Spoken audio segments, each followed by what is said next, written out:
morning. Today, for First Chapter Friday, we are going to be reading a first chapter from Distress Signal. This is by Mary E. Lambert. This is a great adventure book. It's a survival story, so I hope you enjoy. Chapter 1. It all started the night of the spring concert. Looking around, Lavender thought everything was perfect. The stage was decorated with flower garlands of brightly colored tissue paper made by the fifth and sixth graders. In their black and white outfits, the choir members looked sharp. No pun intended, John Johnson said when he overheard Lavender say so.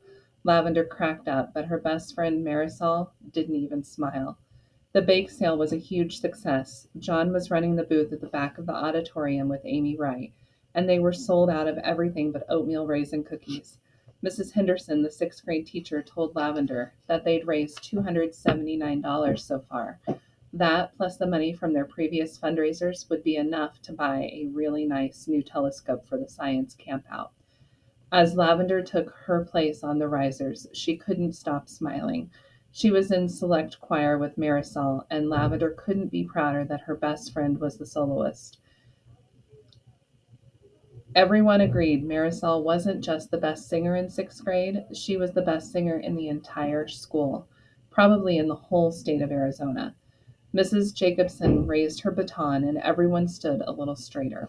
Lavender took a deep, deep breath, inhaling until she could practically taste the air, and regretted it immediately. The multi-purpose room was layered with the stale smell of fish sticks and tartar sauce from that afternoon's lunch.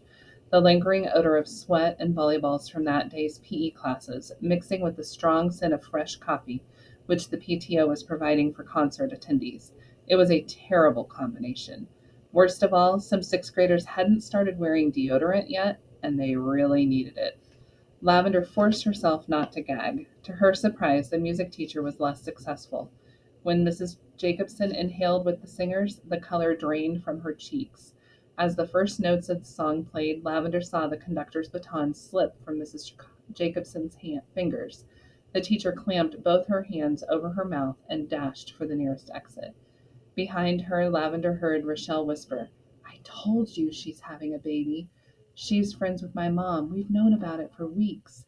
Only Rochelle could be smug at a time like this. Didn't she realize that their entire concert was about to unravel like the Apollo 13 mission?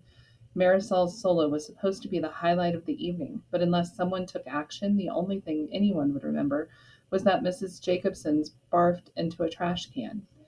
There were only seconds left in the song intro. The choir was about to miss their cue. The song would be ruined. Marisol would never perform the solo that she'd been practicing for weeks. Last Saturday, she hadn't even been able to hang out with Lavender because she had been working on her piece. This song meant the world to Marisol. "Houston, we have a problem." Someone had to do something. Lavender elbowed her way between the snickering tenors until she was standing in front of the audience, facing the choir. Hundreds of eyes were on her, but there was no time to worry about that. Lavender snatched up the conductor's baton from the floor, straightened her shoulders, and as the cue played, she jabbed the baton towards the singers, mouthing the word "now." A wave of relief washed over Lavender as a handful of voices sang out. Ordering herself not to shake, Lavender ignored her nerves and concentrated on the music. She waved the baton in an imitation of Mrs. Jacobson, and the faltering voices grew stronger. The members of Wellston Elementary School choir stopped straining to see if Mrs. Jacobson's head was still in the trash can, and remembered that they were in the middle of a performance. It was working. Marisol would get her solo after all. Lavender felt her shoulders relax. Everything was going to be okay. She held up one hand in a stop signal. The choir paused. Lavender counted a measure and pointed the baton at Marisol. Her friend's voice, usually so rich and full, quavered and sounded uncertain. Marisol must have been caught off guard by the chaos, which was completely understandable. And even on her worst day, Marisol still sang 100 times better than anyone else in the choir. With another wave of the baton, the choir rejoined Marisol, finishing the song. As the last note faded, Lavender lowered her arms. They'd done it. Thunderous applause echoed off the multi-purpose room walls. Lavender beamed at the choir, so happy and so proud of her friend that the corners of her mouth ached with her smile. She tried to make eye contact with Marisol. She wanted a thumbs up or a wave, but before she could get Marisol's attention, Lavender felt a tap on her shoulder. Mrs. Jacobson stood there, pale but smiling. Lavender could barely hear her music teacher over the roar of the audience. Take a bow, Mrs. Jacobson was saying. You deserve it. You saved the day.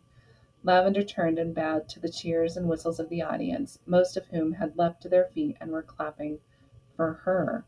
She was a hero. All right, if you want to see how this leads into the great adventure of them being stranded in the wilderness, come down and check it out. Have a great rest of your day.